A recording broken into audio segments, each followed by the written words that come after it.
जिंदगी है कहीं ये पता तो चले, जिंदगी है कहीं ये पता तो चले।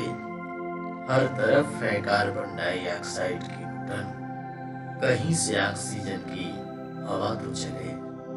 आइए हम लोग अलंकार पढ़ते हैं। अलंकार पढ़कर हम कुछ गहरी सांस लेते हैं, ऑक्सीजन का अनुभव करते हैं कि अलंकार हम कहते किसे हैं। Figure of speech. अलंकार का अर्थ है आभूषण या गहना। तो एक आभूषण गहना जिसको महिलाएं पहनती हैं, और एक कवि अपनी कविता में शब्दों को व्यवस्थित करता है, एक नियमबद्ध तरीके से लिखता है, तो वहां भी वो सजाता है जिस प्रकार महिलाएं अपने आप को सजाती हैं। तो वो कवि का आभूषण होता है। जिस प्रकार नारी की शोभा आभूषण से होती है, उसी प्रकार काव्य की शोभा अलंकारों से होती है।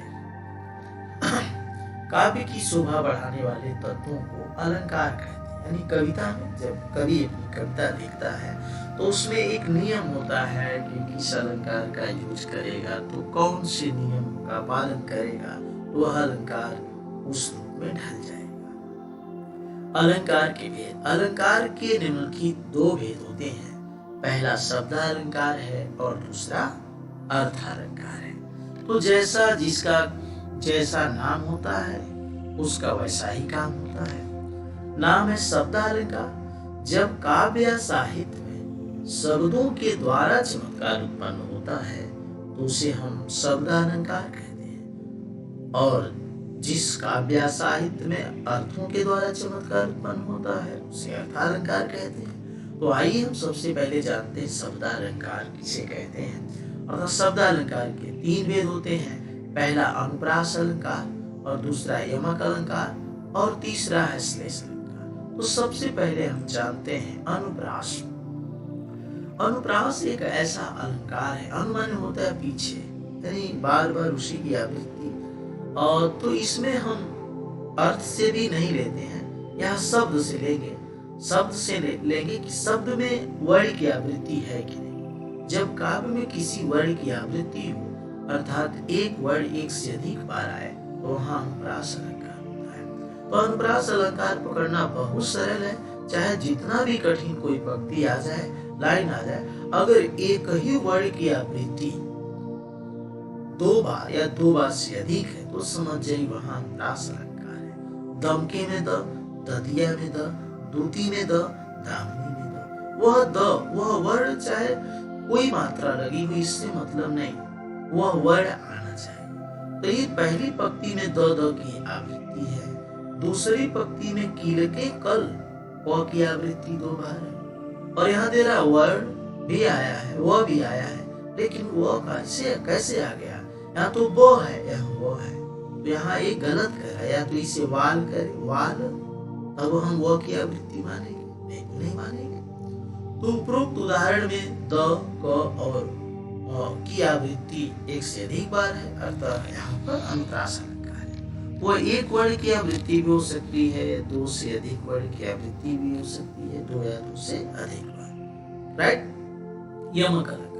यमक का अर्थ ही होता है, यमक का अर्थ होता है दो। जब एक ही शब्द एक से अधिक बार आता है किंतु उसके अर्थ अलग अलग हो जाए, वहां यमक अलंकार होता है। ठीक है, यानी एक ही शब्द एक से अधिक बार आए, या तो दो बार आए या दो से अधिक बार आए, और दोनों के अर्थ अलग अलग हो जाए, वहां पे यमक अलंकार होता है। जैसे आप सुनते हैं कनक कनकती सौगरी मात कथा अधिकार। एक कनक माने सोना, तो एक कनक माने धतूरा। तो यहाँ दूसरा एग्जाम्पल दिया है, पक्षी पर छीने ऐसे, परे पर छीने वीर, तेरी बरछी ने वर छीने हैं खलन खलन के। ठीक है, तो यहाँ पक्षी का मतलब चिड़िया से है, यहाँ पर छीने एक बार आया है, और यहाँ पर छीने एक बार आया, दो बार आ गया पर छीन, लेकिन दोनों के अर्थ अलग अलग है। ठीक है, पहले पर छीने का अर्थ है, पर छीने का अर्थ है आपका, इसका अर्थ हो जाएगा पंख छीनने से। पक्षी के पंख छीनने से हो जाएगा, ठीक है। और दूसरे पर छीने का अर्थ हो जाएगा बलहीन से, यानी बल को कम कर देना, ठीक है। या परे का अर्थ यहाँ दूसरी तरफ या उस ओर होगा, यानी कि पहले पर छीने का अर्थ हो जाएगा पंख छीनने से और दूसरे पर छीने का अर्थ हो जाएगा बलहीन से। और यहाँ देखिए वर्ची ने 2 बार आया है, वर्ची ने एक बार आ गया, फिर वर्ची ने एक बार आ गया, 2 बार आया है। तो पहले वर्छीने का अर्थ हो जाएगा भाले से, भाला एक होता है जिससे मारा जाता है, और दूसरा जो वर्छीने है इसका अर्थ हो जाएगा सम्मान को छीनने से या श्रेष्ठ योद्धा को छीन लेने से है, ठीक है। बस समझ में आ गई। ए इसका मतलब एक ही शब्द 2 बार आया है और दोनों के अर्थ अलग अलग है, इसलिए यहाँ पर यमक अलंकार है। चलिए, यहाँ अर्थ इसमें दिया नहीं, बस इतना बता दिया कि दोनों के अर्थ अलग अलग हैं, इसलिए हमने यहाँ लिख दिया है। श्लेष अलंकार, श्लेष का अर्थ होता है चिपकना।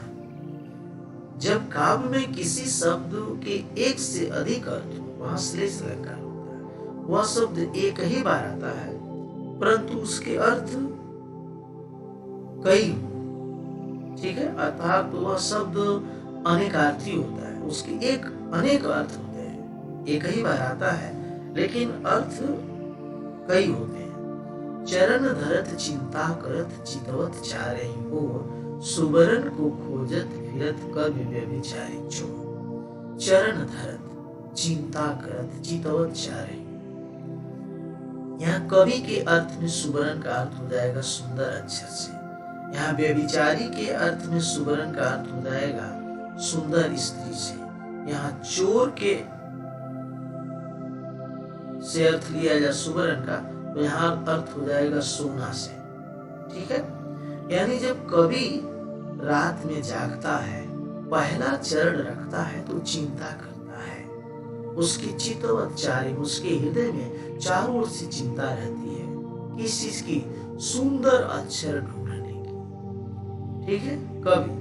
लेकिन जब व्यभिचारी रात में जागता है तो चरण धरत चिंता कर, पहला जब चरण कदम रखता है तो उसके हृदय में चारों ओर हृदय में चिंता रहती है किस चीज की, सुंदर स्त्री खोजने की। वो रात में सुंदर स्त्री खोजता है, चिंता रहती है कोई देखने दे। लेकिन जब चोर रात में पहला कदम रखता है, चरण धरत चिंता कर, और तो उसके भी हृदय में चारों तरफ चिंता रहती है कि सोना खोजते समय कहीं कोई देख न ले, ठीक है।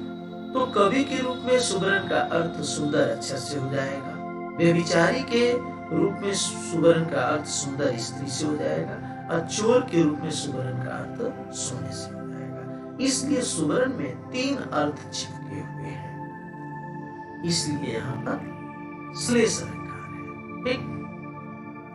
फिर अर्थालंकार, जब काव्य साहित्य में अर्थ के द्वारा चमत्कार या आकर्षण दिखाई दे तो वहां पर अर्थालंकार होता है। इसके भी कई भेद हैं, उपमा, रूपक, उत्प्रेक्षा, अतिशयोक्ति, भ्रांति। तो सबसे पहले जानते हैं उपमा, जहां पर 2 वस्तुओं में कंपैरिजन किया जाए, तुलना किया जाए, गुण के आधार पर समानता किया जाए या तुलना किया जाए, तो वहां पर उपमा अलंकार होता है, ठीक है। जैसे दिया हरिपद कोमल कमल से, यानी कि जो हरि है भगवान है, ठीक है, वो कोमल है कमल से, मतलब यहाँ भगवान के पैरों की जो तुलना है कमल से की गई है, यानी कि भगवान के पैर भी कोमल है और कमल भी कोमल है, तो यहाँ तुलना कर दी गई है, इसलिए यहाँ उपमा अलंकार है। रूपक अलंकार, जहाँ उपमेय में उपमान का भेद रहित आरोप, यहाँ समझिएगा भेद रहित आरोप, यानी कोई भेद न दिखाई दे, कोई अंतर न दिखाई दे।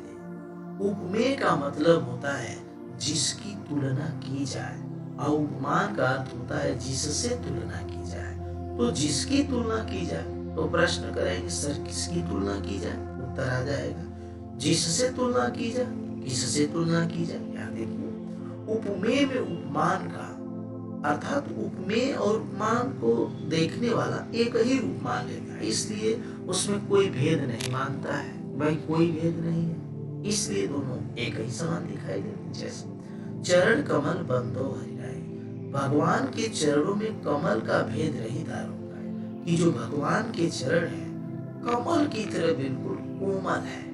ठीक है, जैसे भगवान के चरण और कमल दोनों एक ही समान है। ध्यान देखिए, यहाँ आपका जो चरण है भगवान के, यह उपमेय हो जाएगा। भगवान के चरण की तुलना की जा रही है, जिसकी तुलना की जा, किसकी तुलना की जा रही है? भगवान के चरण की।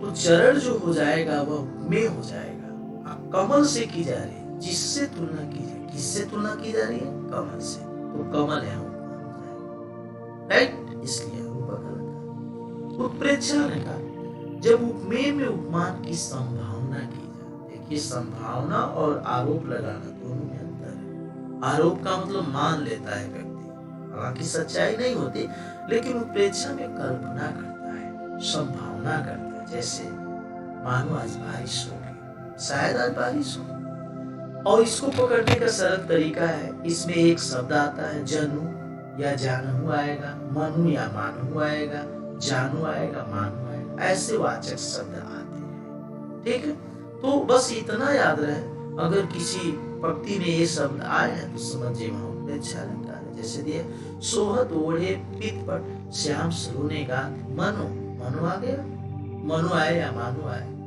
जनू आए या जानू आए, जनू आए या मानू आए, तो समझिए वहां उत्प्रेक्षा अलंकार है। अर्थात कृष्ण जी पीला वस्त्र धारण किए हुए हैं और उनकी शरीर सलोने सुंदर लग रही है, और पीला वस्त्र धारण किए हुए सुंदर लग रही है, और सुबह सूर्य का प्रकाश जब उनके शरीर पे पड़ रहा है तो मानो ऐसा लग रहा है कि नीलमणि पर्वत की तरह लग रहा है। तो पीतांबर उड़े हुए कृष्ण की कल्पना नीलमणि पर्वत से की गई है, यानी पीतांबर उड़े हुए जो कृष्ण है, पीला वस्त्र धारण किए हुए हैं, उनकी शरीर पर जब सूर्य का प्रकाश पड़ रहा है सुबह को, आत्यो पर्यो प्रभात, यानी सुबह का प्रकाश जब पड़ता है तो मानो ऐसा लग रहा है कि कृष्ण जी नहीं बल्कि कोई नीला पर्वत है। संभावना की गई है, कल्पना की गई उनके शरीर में नीले पर्वत है। अतिशयोक्ति अलंकार, जब किसी बात को बहुत चढ़ा बढ़ाकर कहा जाए तो वहाँ अतिशयोक्ति अलंकार होता है। जैसे पानी परात को हाथ छुओ नहीं, नैनन के जल सो पग धोए। जब सुदामा कृष्ण के दरबार में आते हैं तो कहा जाता है कि कृष्ण जी इतना रोए कि परात से पानी को नहीं छुए, बल्कि इतना रोए अपने मित्र के तकलीफ पर कि रोने से इतना पानी निकला कि अपने आंसुओं से ही उनके पैर धो दिए। ये तो अतिशयोक्ति, ऐसे कैसे हो सकता है भाई? लेकिन ऐसा कहा गया है। भ्रांति मानने का, जब एक वस्तु को दूसरी वस्तु समझकर उसी के अनुरूप कार्य आरंभ कर दिया जाए, ठीक है, हाँ भ्रांति मान। जैसे रात में आप है, लाइट कट गई है और रस्सी पड़ी हुई है, रस्सी को आपने सांप मान लिया है ना। जब तक आप सांप मान रहे हैं कि अरे क्लियर नहीं कर पा रहे कि सांप है कि रस्सी है, तो संदेह अलंकार है। और जब हम मान लिए कि सांप है और आपने लाठी चला दिया तो फिर वहां भ्रम आपको हो गया, भ्रांति मान जाएगा। वीर विचार परवसनी लग नाग शून्य में ब्याल, ब्याल माने होता है सांप, करी ऊक भ्रम ताही को लियो शून्य में डाल। ऐसे भी कर सकते, वीर विचार कर नाग शून्य में घुसने लगा विषैला सा, काली ईक समझ बिस्तर को उठा लिया। तब गजने मतलब हाथी उधर से आ रहा था और हाथी के सूंड को जो सांप है वो बील समझ लिया कि ये बील है, ठीक है, और उसमें घुसने लगा। और उसी समय हाथी काले सांप को ये समझ लिया कि ये कोई ऊख है, गन्ना है, और उसको गन्ना समझकर अपने सूंड में डाल लिया। यानी दोनों को एक दूसरे को भ्रम हो गया। अगर जानते तो जाते, उठाते नहीं उठाते। तो यहाँ सांप हाथी की सूंड को बेल समझकर घुसने लगता है, उधर हाथी सांप को काला गन्ना समझकर उठा लेता है। अतः यहाँ भ्रांतिमान अलंकार है। अलंकार का अर्थ होता है आभूषण, और ये तो आप जानते हैं। अलंकार की परिभाषा आप दे देंगे, अलंकार के भेद भी आप जानेंगे, लिख लेंगे। शब्द अलंकार किसे कहते हैं, इनके प्रकार आप बताएंगे। अर्थ अलंकार किसे कहते हैं इसकी परिभाषा आप देंगे। प्रमुख अलंकारों के नाम आप बता दीजिए। यहाँ देखिए इसमें कौन सा अलंकार अनुप्रास ब की वर्ण की आवृत्ति है। यमक अलंकार कनक कनक एक ही शब्द दो बार है, दोनों के अर्थ अलग अलग है। एक का अर्थ सोना होगा, एक का अर्थ धतूरा। पानी गए नोबरे मोती मानुष चोर। यहाँ पानी का अर्थ तीन है, मोती के रूप में चमक है, ठीक है, और मनुष्य के रूप में इज्जत है, और चूने के रूप में पानी ही होगा, इसलिए पीपर पास सरिस मन डोला। पीपर के पत्ते के समान मेरा मन डोलने लगा। उपमा लगा मानहु आ गया तो प्रेच्छा लगा। चलत निशाचर डोला तो नहीं, यानी निशाचरों के चलने से अवनी माने धरती डोलने लगी। ऐसा नहीं हो सकता, अतिशयोक्ति है। विजन डुलाती थी भी विजन डुलाती है। एक ही शब्द दो बार आए या एक को लाइन दो बार आ जाए तो वहां भी यमक अलंकार होता है, ठीक है। यहाँ देख रहे हैं तो वर्ण की आवृत्ति है राशिक, ठीक है। तो इस हिंदी व्याकरण की अनुपम श्रृंखला में आज इतना ही। वक्त है आपसे विदा लेने का। जय हिंद, जय भारत।